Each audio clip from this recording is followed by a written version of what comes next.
In this video, I'm going to first discuss fundamental implementations of the standard vector, which is a dynamic array from the C++ standard template library. Then in the second half, I'm going to discuss why it is that we use this .@I instead of the array operator that you used in C arrays. So first, what I'd like to do is I'd like to go into main and show you how we define the vector, and then what we're going to be doing on what is called pushback, where we're pushing back onto the array, show you how to erase, and then how to copy to another vector. So first, I have this vector name, and it's a vector of characters. And so what happens is I do pushback. So initially there's nothing in here because we haven't defined it to be anything of a length. So we'll start out with I, then we do R, I, Q, S, and H. So that's our current vector. Now, I'm going to go over the Printvec elements method function in a little bit. But first, I want to describe what's going on here with name.erase. In order to erase an element from a vector, you first have to indicate where the vector begins. So we've talked about the data heap, and this name.begin is actually the reference pointer to where the vector is in the data heap. So name.begin, because it's automatically cast to a type, takes that bit and then those 8 corresponding bits and converts it into a character. So if we wanted to erase and do name.begin plus 0, it would erase I. But then I do plus 3. So what it's doing is it's doing the same thing we did at a procedural imperative level, where we added plus 3, but that's 3 times size of character. So that would be plus 1, plus 2, and plus 3. So now we're pointing at Q, and that would move, well, it's the same register is now pointing to a different location. So now when I call erase, what's going to happen is it's going to erase Q, and then it's going to move S and H over. So let me erase both of those and then just put those here. So that's the new vector. So that is how you erase. So next what I want to do is I want to show you Printvec elements. This is a function that calls the vector and prints out all of the elements that we iterate through. So I'm going to scroll up and I'm going to show you this code. So note here, Printvec elements, that I have standard vector, it's templated to a character, and we're going to go over templates in more detail later this semester. And I call by reference. So a little earlier in this assignment, you learned about call by reference. Here, the main benefit is we're not making a copy of the entire vector. So if I wanted to make changes, I could.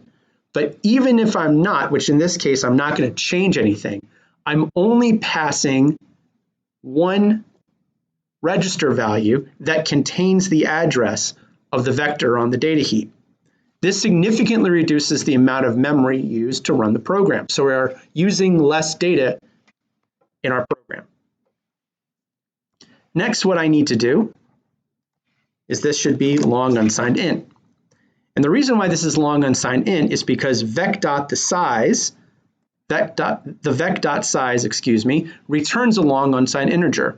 We learned earlier this semester that long unsigned integers are used in data structures and C++ template libraries because it's the best way to represent a memory location. There's no negative memory, and we use a long unsigned int because the 2 to 64 can represent the sizes of memory in modern computing devices. Here we have standard cout, and we are printing out the vec.@I. So it's iterating through all of them, and it's going to print out the values. So what's going to happen is it's going to print out IRISH in the first run. So let me go back down to main. And so it's going to print out IRIQSH here. I remove Q using the erase method, and then it'll print out IRISH there. In the next line, standard vector character Equalvec equals name. What it's going to do is it's going to make a complete copy of name and store it as Equalvec. So that will be IRISH. And then I have several pushback.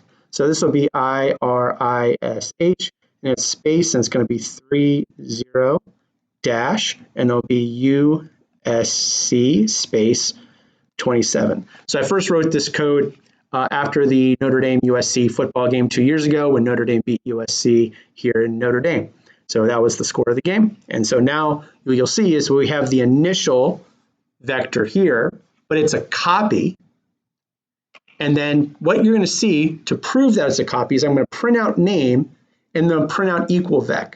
And what you're going to see is that this is just going to be Irish, and this is going to be Irish 30 USC 27. What you should notice is because we've made a copy, it's not going to make any changes to name. So let me run the code, and we're going to see that it does precisely what we expect. Out had the initial vector here after I erased Q. This is the printout from line 38, and then this is the final printout of the Equalvec. Next, what I want to show you is a simple example where I have an array operator. Now, in vectors, this will actually work. So if I say print out the vector 2, I am going to run it, and it will actually print out the number 2 because that's the number at the second location, and that's perfectly fine. But what happens if I go outside the bounds of the dynamic array? Here, this has 8 elements. So if I say, give me 9, so this would be 0, 1, 2, 3, 4, 5, 6, 7, and now we're 2 spots outside of the vector. What happens when I run is it's going to say, well, you don't have that, so I'm going to say, give me the value of the default constructor of the type, which is int, so it's going to give me a 0. The reason why this is problematic is because we can no longer guarantee the success of the program because that is not what the programmer intended. Remember the quote from Donald Knuth I had in lecture 1. The computer does exactly what you tell it to do, nothing more and nothing less. So what in C++ they did is they added this .at method. And it does the same thing as the array operator, but what it does is it checks the bound of the vector. So when I run this, it's going to throw an exception. And we'll see here that it says terminate called after throwing an instance of standard out of range. Well, now we know what this means, and we can read through what the compiler error states. We asked for 9, this size, which we actually learned about in lecture 2, which is 8. So we have exceeded the bounds. We can no longer guarantee that the program works as anticipated. So what happened is this aborted core dump means that we've terminated the program and we have removed all of the copies of the code on the data heap and relieved all the code on the stack and terminated the program since we can no longer guarantee that the program works.